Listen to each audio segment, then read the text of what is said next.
Good morning student, welcome in academic digital. आज हम लोग स्टार्ट करेंगे जियोग्राफी में, और जियोग्राफी का फर्स्ट चैप्टर है आप लोग का रिसोर्स एंड डेवलपमेंट। रिसोर्स और डेवलपमेंट के तहत हम लोग जानेंगे कि रिसोर्स क्या होता है और डेवलपमेंट क्या है। यह आपका फर्स्ट चैप्टर है। इसमें लेसन की शुरुआत बहुत ही बेहतरीन डिफिनेशन के साथ में की गई है।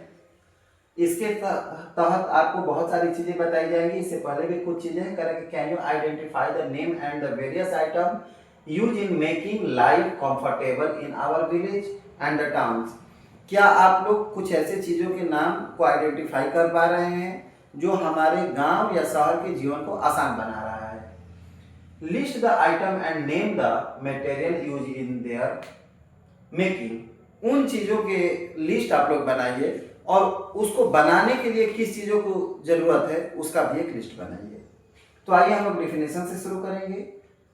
Everything available in our environment which can be used to satisfy our need provided it is technologically accessible, economically feasible and culturally acceptable can be turn as a resource. इसका मतलब होता है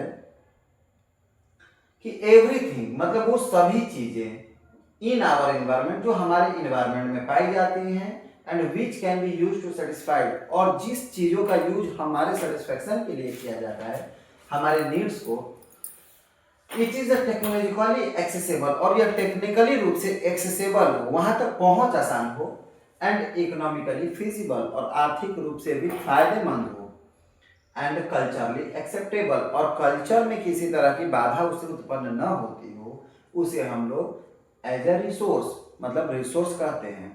फिर से इसका हम लोग थोड़ा एग्जांपल से डिटेल्स में समझेंगे। करें कि जो चीजें हमारे इन्वायरमेंट में, एवरीथिंग सभी चीजें जो इन्वायरमेंट में पाई जाती हैं और use to satisfied our need, और हमारी नीड की, हमारी आवश्यकताओं को पूरा करता हो। और ये इंपॉर्टेंट लाइन है कि it is a technologically accessible, और वह टेक्नोलॉजी के तौर पे एक्सेसिबल हो मतलब पहुंच में हो सबके, साथ ही साथ इकोनॉमिकली फिजिबल आर्थिक रूप से भी फायदेमंद हो। जैसे यहाँ पे समझना है कि पृथ्वी के नीचे लगभग बहुत सारी खनिजें हर जगह पाई जाती हैं, लेकिन सब कुछ को निकालना संभव नहीं है आर्थिक रूप से। क्यों नहीं है? कि कहीं पे कम मात्रा में उपलब्ध है, कहीं पे बहुत ज्यादा मात्रा में उपलब्ध है। तो यदि कम मात्रा में उपलब्ध है और जितना मटेरियल उपलब्ध है उससे ज्यादा निकालने की लागत आ जाएगी, तो इकोनॉमिकली बेनिफिट नहीं देगा। तो इसलिए यह लाइन जोड़ रहा है कि इकोनॉमिकली फिजिबल होना चाहिए और कल्चरली एक्सेप्टेबल, कल्चर में एक्सेप्ट होना चाहिए। बहुत सारी ऐसी चीजें होती हैं जो कल्चर में एक्सेप्ट नहीं हो पाती हैं, तो यह जरूरी है कि वो हमारे कल्चर में भी एक्सेप्ट होना चाहिए। जैसे सोना भारत में, यह हमारे कल्चर के साथ एक्सेप्ट होता है। तो विदेशों में सोना लोग इसलिए खरीदते हैं, कोई इन्वेस्टमेंट है, लेकिन भारत में सोना इसलिए खरीदा जाता है कि हमारे कल्चर में है। शादी विवाह में सोना चाहिए, दान करने के लिए सोना चाहिए, किसी को गिफ्ट करने के लिए सोना चाहिए, तो ये हमारे कल्चर में एक्सेप्टेबल है। तो ऐसे रिसोर्स ज्यादा फायदेमंद है जो कल्चरली भी एक्सेप्टेबल हो।